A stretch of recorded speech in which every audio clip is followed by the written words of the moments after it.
मौसम की शिद्दत बढ़ने के साथ ही बिजली का इस्तेमाल भी बढ़ गया है, जिसके बाद लोड शेडिंग का सिलसिला भी अब शुरू हो चुका है, बल्कि बढ़ता जा रहा है। खुसूसन रात के औकात में बिजली की बंदिश तो अब मामूल बन गई है। दिन के औकात में तो सोलर से मिलने वाली बिजली ने बचत की हुई है, लेकिन जैसे ही शाम ढलती है तो शहरियों के लिए सख्त मौसम में बिजली की बार बार बंदिश से अजियत का सिलसिला शुरू हो जाता है। हर 2 घंटे बाद 1 घंटे के लिए लोड शेडिंग का घनचक्कर सुबह तक जारी रहता है।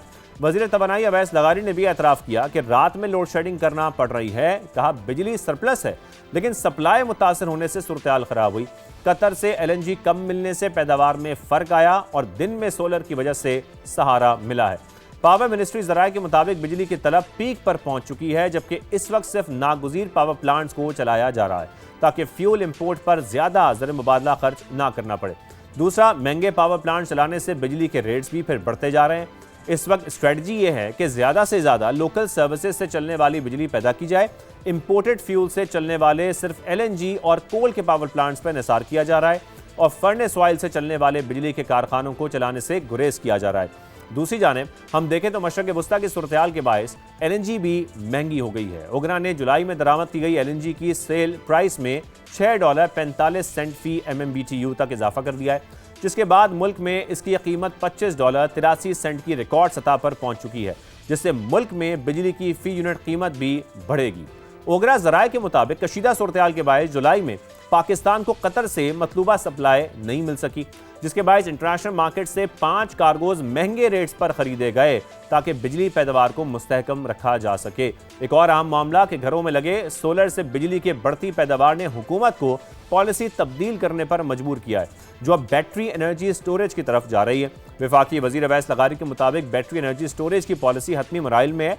नेशनल स्टीयरिंग कमेटी बना दी गई है। डिस्कोज में इस हवाले से पायलट मंसूबों की मंजूरी भी दी गई है। दिन के वक्त में इजाफी बिजली सार्फिन को ₹6 यूनिट देना चाहते हैं, ये भी उन्होंने कहा, ताकि वो बैटरी में स्टोर कर सकें। ऑस्ट्रेलिया में भी ये सिस्टम राइज है, लेकिन IMF इस पर नहीं मान रहा है। कायल करने की कोशिशें की जा रही हैं। दूसरी जानिब हम देखें तो हुकूमत भी अपने खर्च पूरे करने के लिए पेट्रोलियम लेवी के साथ बिजली बिलों पर इन्हिसार कर रही है। हमेशा की तरह जून को खत्म होने वाले माली साल के दौरान बिजली के बिलों से 476 अरब रुपए जमा किए गए। 4 साल के दौरान 1866 अरब रुपए की खती रकम टैक्स की मद में जमा की गई। बिजली बिलों पर टैक्स की शरह को कम करने की बहस के दौरान हम देख रहे हैं कि चेयरमैन FBR ने यह कहा कि अगर बिजली के बिलों पर आए टैक्स कम किए गए तो इस कमी को किसी दूसरी मद में टैक्स लगाकर पूरा करना पड़ेगा। माहिरीन के मुताबिक ये बयान FBR की नाअहली की भी दास्तान सुना रहा है कि हम सिर्फ सॉफ्ट टारगेट से ही रेवेन्यू हासिल कर सकते हैं, यानी कि अपने अवाम से, उन सार्फिन से जो छोटे सार्फिन हैं, असल टैक्स चोरों को हम नहीं पकड़ सकते। आज इस मामले पर बात करनी है, लेकिन सबसे पहले हमारे नुमाइंदे ज़हीर अली हमारे साथ मौजूद हैं, उनकी तरफ चलेंगे। ज़हीर, बहुत शुक्रिया। ज़हीर, आप मुसलसल इस हवाले से हमें अपडेट करते रहते हैं, जो भी हमारे पावर के फैसले इस वक्त हुकूमत में हो रहे होते हैं, लेकिन इस वक्त लोड शेडिंग में बहुत इजाफा हो गया है। उन इलाकों में भी लोड शेडिंग हो रही है जहाँ लाइन लॉसेज ना होने के बराबर हैं, और रात के औकात में तो हर 2 घंटे बाद 1 घंटे के लिए बिजली बंद की जा रही है। इस वक्त लोड शेडिंग की क्या वजह है, क्या वजूहत सामने आ रही हैं ज़हीर? देखिए, जो दोबारा जो ईरान और जो मशरिक़ वस्ता का कॉन्फ्लिक्ट है, ये जब से शुरू हुआ है तो दोबारा से हमने देखा कि पाकिस्तान में लोड शेडिंग का दौरानिया भी बढ़ गया है। हालांकि जो जहाँ पे लाइन लाइसेंस नहीं है उन फीडर्स में जो लोड शेडिंग ज़ीरो कर दी गई है, जबकि जहाँ पे लाइन लाइसेंस ज़्यादा हैं वहाँ पे लोड शेडिंग शेड्यूल के मुताबिक जो इकनॉमिक्स लोड शेडिंग है वो की जाती है।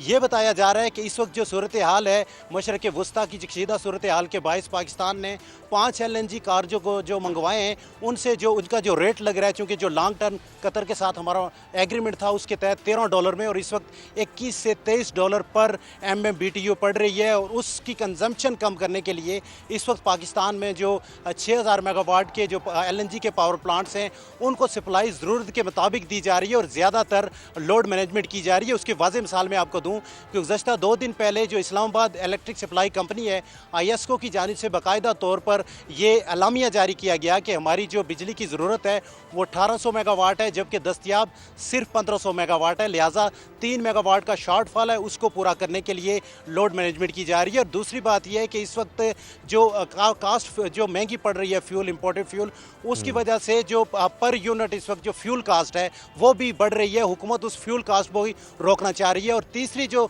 इसमें बड़ी वजह यह आ रही है कि जो इंपोर्टेड इस वक्त फ्यूल है, जो दरामदी फ्यूल है, उसको अगर इस्तेमाल किया जाए तो वो बिजली 80 से 90 रुपये पर यूनिट में पड़ रही है। तो हुकूमत की जानिब से अनाउंस तो लोड शेडिंग नहीं है, लेकिन जो डिस्कोज मेजरमेंट्स ले रही हैं, जो लोड मैनेजमेंट के ले रही हैं मेजरमेंट्स, उसके मुताबिक कई कई इलाकों में मुख्तलिफ अदवार में लोड शेडिंग की जा रही है। और दूसरी वजह यह है कि जो इस वक्त पावर सेक्टर का जो इशू है, एक तो हुकूमत ये बता रही है कि सोलर का जो इशू है, दिन के वक्त में जो सोलराइजेशन है उसकी वजह से जब ये दिन के वक्त तो कंजम्पशन कम होती है, लेकिन रात के वक्त जब ये ग्रिड पे से हटते हैं या ग्रिड पे लोग आते हैं तो ग्रिड अनस्टेबल हो जाता है, जिसकी वजह से जो इस वक्त सिस्टम है उसके इस्तेकाम का भी इशू है।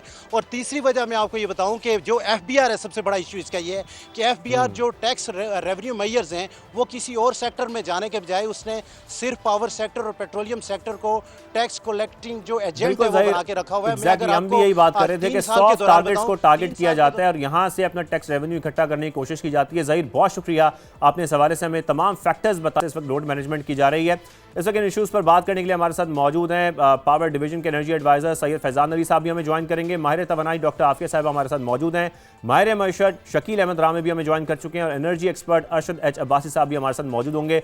शकील रामे साहब, सबसे पहले मैं आपकी जानिब आऊँगा, क्योंकि जिस तरीके से अभी हमारे नुमाइंदे भी बता रहे थे, जो मिडल ईस्ट में इस वक्त पूरी सूरत-ए-हाल बन चुकी है, ऐसा ही लग रहा है कि अब उसी वजह से जो लोड मैनेजमेंट पाकिस्तान में हो रही है उसकी बड़ी वजह भी इस वक्त मिडल ईस्ट क्राइसिस ही हैं।